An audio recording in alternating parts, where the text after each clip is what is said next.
খেলাটি দেখাতে আমার লাগবে হাতুড়ি, চামচ, একটি খালি পাত্র, কর্নস্টার্চ এবং পানি। বিজ্ঞানী, আমি তাহলে খেলাটি শুরু করছি। প্রথমে আমি এই খালি পাত্রতে কর্নস্টার্চ ঢেলে নিব।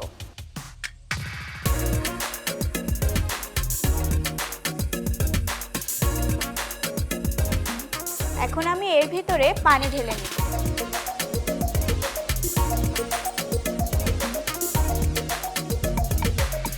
এখন আমি এটাকে মাখিয়ে ফেলব।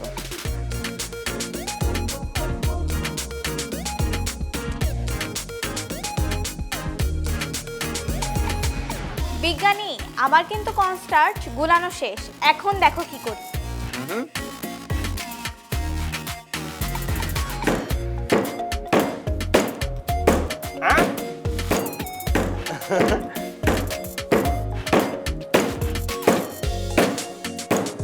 দেখেছো বিজ্ঞানী, এখন কিন্তু হাতুড়িটা ডুবেনি এবং কোনো পানিও বাইরে ছিটকে পড়েনি। আজব তো, সত্যি আজব তরলের খেলা।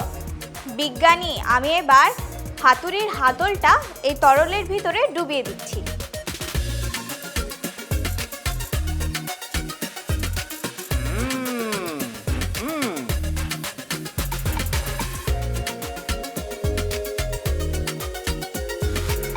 দেখেছো বিজ্ঞানী, আজব তরলের খেলা। দারুণ দারুণ খেলা হয়েছে বন্ধু মালিহা। তোমার খেলা দেখে তো সত্যি অবাক হয়ে যাচ্ছি, মুগ্ধ হয়ে যাচ্ছি। হ্যাঁ, সত্যি তুমি অসাধারণ একটি বিজ্ঞানের খেলা দেখিয়েছো। এটা কিভাবে হলো আমি বলতে চাই, বলবো মালিহা? হ্যাঁ বিজ্ঞানী, অবশ্যই বলবে। আচ্ছা শোনো, তুমি একটি কাচের পাত্রে প্রথমে কর্নস্টার্চ ঢেলে দিয়ে তাতে পানি দিয়ে ভালোভাবে মিশিয়েছো। মিশ্রণটি যখন ভালোভাবে মিশে গিয়েছে তখন তুমি একটি হাতুড়ি দিয়ে সেই মিশ্রণটিতে আঘাত করেছো, কিন্তু একের পর এক আঘাতের পরেও হাতুড়ি কর্নস্টার্চের মিশ্রণের মধ্যে ঢুকে যায়নি কিংবা একটু পানিও বাইরে ছিটকে পড়েনি।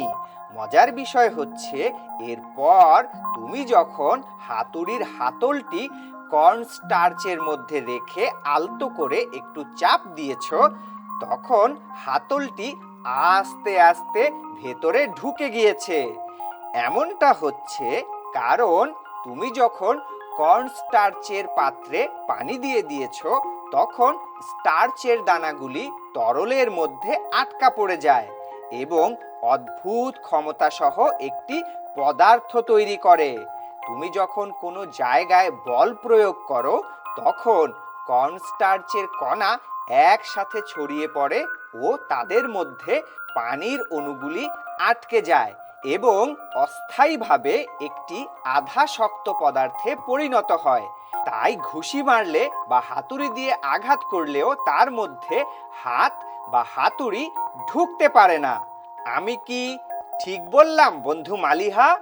হ্যাঁ বিজ্ঞানী, তুমি একদম ঠিক বলেছো। তোমার এই আজব তরলের খেলা দারুণ হয়েছে বন্ধু মালিহা, আমাদের কাছে ভীষণ ভালো লেগেছে। তোমাকে অনেক ধন্যবাদ। তোমাদেরকেও অনেক ধন্যবাদ। মালিহা, তোমার সঙ্গে আবার দেখা হবে, আরো অনেক মজার মজার বিজ্ঞানের খেলা দেখব। তুমি ভালো থেকো। বিদায় মালিহা। তোমরাও ভালো থেকো। বিদায়।